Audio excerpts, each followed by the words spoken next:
I'll give you just a brief understanding of the Russian freighter. The Russian freighter, according to conspiracy theories, is that Russia brought in a freighter. It sunk off the coast of Florida, and the Russians, there were no survivors, no bodies found, and the U.S. government alleged that Russian spies had infiltrated the country. The day that I wanted to know what had happened in Tallahassee that particular time, this was the story was related to me. I was sat down and I was explained that Russia sunk a ship off the coast of Florida. There were no survivors, and they infiltrated the United States, and they have always worked their way up in the political circles. When we find them, we have to take care of business. And so I was made to believe that we were dealing with Russian spies in our nation. I was never directly involved in taking someone's life. I never knew when it was happening. But I have pieced together a trail of things that happened that I know who did it. Yes.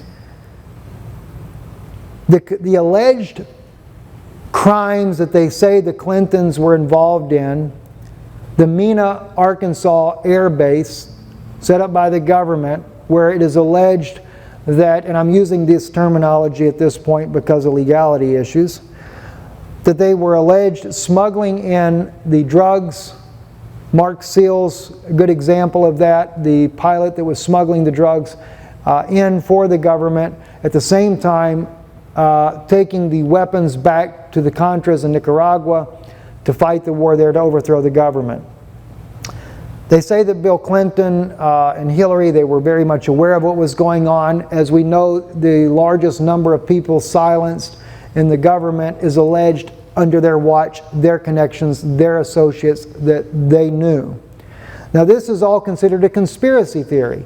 And you can watch online and see all kinds of information about that, and so I will call that a conspiracy theory.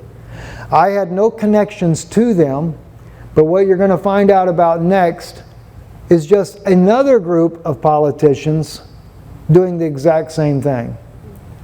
And this part is not a conspiracy theory. If you lived back in those days and knew anything about this case here, this made international headlines as the case began to unfold.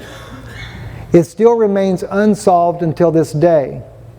The pilots, both pilots, it was a private jet, were killed in the crash along with... When you read about this case here, the FAA, no one could ever solve the case. The reason why they couldn't solve the case is because the corruption is so deep that there are people in every branch of the government that is able to cover up the investigation of what really happened.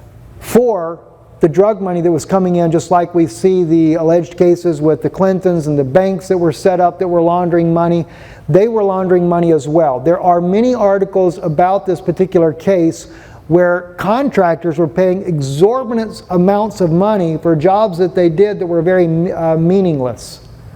You're talking about getting $300,000 and $400,000 for something that you did, that you draw a picture and send it in as part of a contract there. In turn, they would filter money into politicians, etc. There was a very big major web in that, as well as their, and I'll have to say this because I didn't see it personally, alleged large briefcases full of cash that was being given to these different officials in the power companies, and then that money was being redistributed. Well, he said, I'm here because when my father went to Israel, and he just saved the 1,200 Jews, he was told by the government to kill the Jews. So he says, am I supposed to kill my own after I saved the 1,200? Well, there was something happening there that nobody is told in the United States, and nobody is told in most of churches. And it is the fact that there is a group that leads Israel today. In fact, they are in a government today that hijacked the Jewish people. They act in our name. They say they represent us. They do deeds that say that these are Jewish values. But that's not true. We saw all this. But yet we were afraid that if we go and say everything that's happening, that somehow we'll be called anti-Semites, that we can't tell the truth, or that we are going to make somebody anti-Semite, God forbid. Because whatever I am to tell you here today, it's not about the true Jewish people.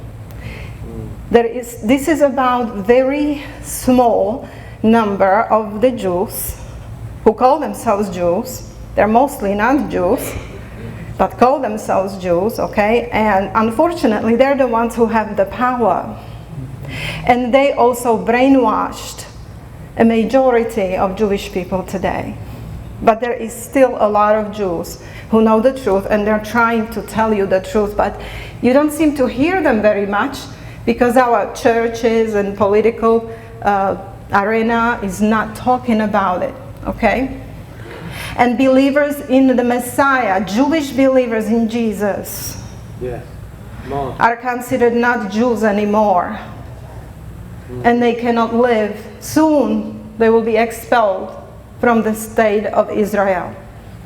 So is this Jewish state thing, do you think that we are to cheer for it?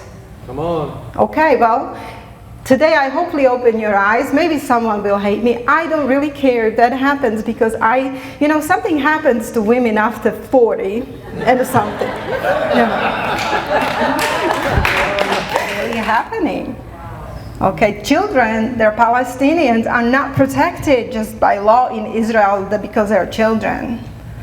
Or only Jewish children cannot be prosecuted under 18 days or 17, I don't know. But Palestinians, when they are like as young as 10, 11, they go to military tribunal for throwing rocks.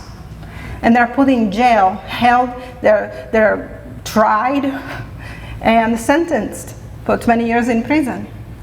But this Yad La, tell me the name again, Yad Lachem, yes, party, the group that Bibi Netanyahu pays money to, they will go and throw rocks on our believers. They throw rocks at their houses, they break their windows, they throw rocks at their children, they terrorize their children. There was a recent incident, and they're never thrown in any prison. Isn't that interesting? And if you listen to the voices of Messianic believers in Israel, they will tell you what they deal with. And I'm not talking about Catholics. They're not persecuted in Israel. It's the Jewish people who believe in Yeshua specifically. Come on. Okay. And Sheikh bin Talal saw an opportunity working with the CIA to develop this Barack Hussein Obama persona in order to bring a Muslim leader into the United States.